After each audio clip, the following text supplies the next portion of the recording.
Amasomero abasomesa saka bakulira banka z'ebyobusuubuzi bazisaza bibatu okulaba amasomero gagenda okuddamu okusomesa omwaka ogujja wakati mu kusoomozebwa kw'amabanja n'abasomesa omulimu guno okuguddukamu. Abasomesa n'abatandisi b'amasomero basabye gavumenti waakiri ebaterewo ensawo y'enjawulo buli ssomero okuddamu liweebwa obukadde 100 so nga bakulira banka za kuno ababanja amasomero n'abasomesa baagala gavumenti eteekewo ensawo ya bukadde bwa $300 waakiri bannyini masomero bazeewole ku magoba ga bitundu 5 ku buli 100 mu bbanga wakati w'emyaka 5 n'omunaana. Bino byonna bimaliriza birekawo okwebuuza ku kika ky'ebyenjigiriza abayizi be bagenda okufuna mu masomero bwe ganaabagazeemu ng'emitima abatandisi baago gibali ku mitwe olw'amabanja n'ebbula ly'ensimbi ezigenda okugaddukanya. Mu ngeri enjawulo twagala tutunuulire amasomero ga Nnansangwa ne begayiseemu mu muggalo guno ogw'emyaka 2 n'obwetegefu bwago okuddamu omwaka ogujja wadde nga gatunulirwa nnyo nga gatakoseddwa. Mengo Senior School, Gayaza High School ne Makai masomero agatandikibwawo ku musingi ogw'ekkanisa ya Uganda kyokka bakulira amasomero gano bwe bakutotolera bye bayiseemu mu myaka gino 2 weewuunya. Essomero lino liri ku eka ziwera 3 naye okwesanga nti mulina okusaawa buli mwezi mulina okubeera ne security ekuuma essomero okulaba nti ebintu by'essomero tebibbibwa. Security kikulu nnyo. Okusasulira amasannyalaze kikulu nnyo kubanga ebyo bisigala nga birina okukola n'okweraliikirira nti abaana baffe abamu bayinza obutadda. Amasomero agamu gasobola okusomesa online naye Makai tekyasoboka. Abaana basomangayo omusomesa nga ayinza okutegekayo gurupu ye ne basomako naye nga basically abasinga baali tebasoma. COVID-19 atutidde ab'emikwano, asse abasomesa baffe, atutte abakozi baffe abamu, abazadde baffe abamu.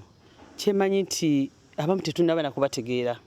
Robina Kizito omukulu w'essomero lya Gayaza High School agamba nti olusozi lw'olekkedde kwe kukumaakuma abasomesa n'abayizi abalinga abatalaze wakati mu bizibu ng'omuliro ogwakwata ekimu ku bisulo byabwe nga tuyingira omuggalo ogwasooka. Ebimu ku bitusoomozezza ng'amasomero kwe kufuba okulaba nti tukumaakuma abasomesa baffe okubasigaza.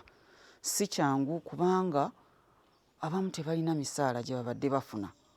Okuleka abafunayo ogwa gavumenti ate si be banje nnyo.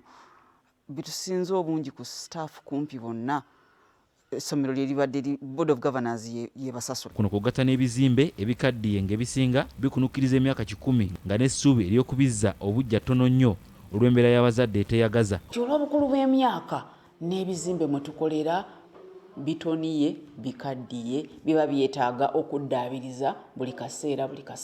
Essomero lya myaka kumpi 81 secondary section. Naye bwe twogera ku Gayaza High School nga Gayaza High School yo ewezezza emyaka 1016 kuba twatandika mu 1995. Ono tayawukana nnyo na Makai High School na Teete omwetoolo gw'omuggalo guno gwe gugwereddeko ng'omukulu w'essomero Lumima Mawuggwe amumazizza emmere. Weereza munnaffe mu byenjigiriza Dr. Francis Kayanja obulwadde obwo bwamututwalako. Yafa mu June mu wiiki eyo gye lockdown yabeererawo obulwadde naye bwamutwalira era oluvannyuma ministry kwe kunsindika wano okujjuza ekifo kye. Agamu ku masomero nga Mengo Senior School gazimbirwa nnyo ku musingi ogw'abaana abava ewaka kyokka obweraliikirivu obusinga okuva y'embeera y'abazadde etawoomesa nnakabululu wadde ng'amasomero gano mmetegefu okuddamu. Nti abaana gye bali eyo empisa ziri zitya. Abamu tufuna abazadde batugamba nti baweddemu essuubi, bali ebyokusoma tebakyabirowoozaako.